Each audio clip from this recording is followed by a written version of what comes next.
I found this course at ECU, which is Counter-Terrorism, Security and Intelligence.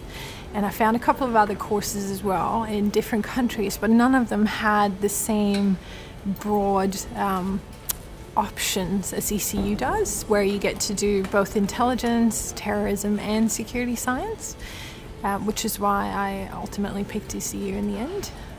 So part of the course is to engage with industry, and we've been offered the options of going to certain visits with industry as well. So we've been to a maximum security prison and visited their facilities to see how everything runs and what they do.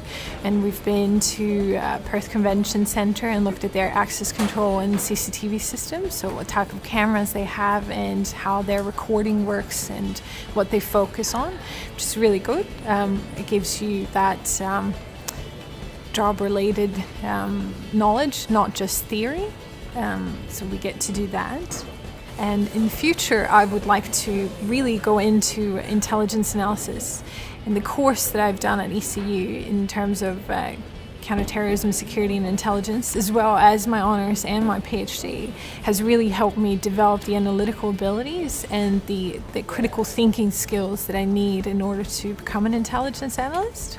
Completing a PhD in the area of developing a knowledge framework for aviation security, and it sort of looks at extracting both from literature and as well industry engagement what the knowledge topic areas are within aviation security if you're working at a higher level, so not screening level but security management level at airports.